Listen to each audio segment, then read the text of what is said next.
Europe 1, 6h26, en ce 17 mars 2016. Aujourd'hui dans l'histoire, notre voyage quotidien dans le temps avec Franck Ferrand. Bonjour Franck. Bonjour à tous les deux. À quel 17 mars allons-nous illico presto? Le 17 mars de l'an 461, Thomas, le jour supposé de la mort de Patrick d'Irlande, Saint Patrick.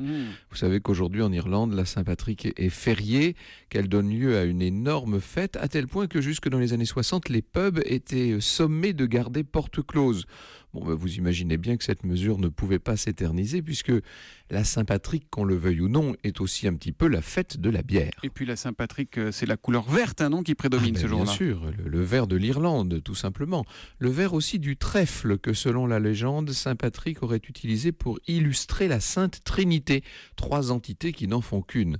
Ce jour-là, en Irlande, on boit, on danse, bien entendu, mais vêtu de vert. C'est d'ailleurs à celui qui trouvera le plus d'accessoires de cette couleur. Alors, les lunettes, chapeaux, chaussettes, à vous de jouer.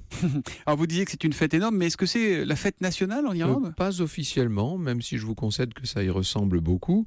Pour être précis, l'Irlande n'a pas de fête nationale. Initialement, la Saint-Patrick est une fête religieuse que la République d'Irlande n'a pas officialisée comme telle. Mais vous aurez compris que de nos jours, cette Saint-Patrick est devenue l'occasion de célébrer toutes les traditions irlandaises. Et ce n'est pas un apanage des Iliens du reste, puisque partout où des Irlandais ont pu émigrer, la Saint-Patrick est fêtée dignement.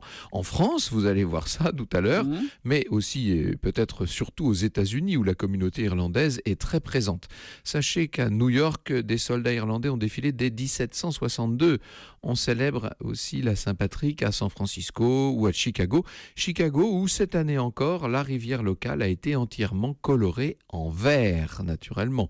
Il s'agit d'un colorant naturel, non polluant, qui disparaît au bout de quelques jours. Enfin, ça, c'est une autre histoire. Et oui, Franck O'Ferrand, qu'on retrouvera tout à l'heure à 14h sur Europe 1. Vous nous parlerez de quoi? On parlera de rouge à 14h. On évoquera Maxime Gorky et la Révolution russe.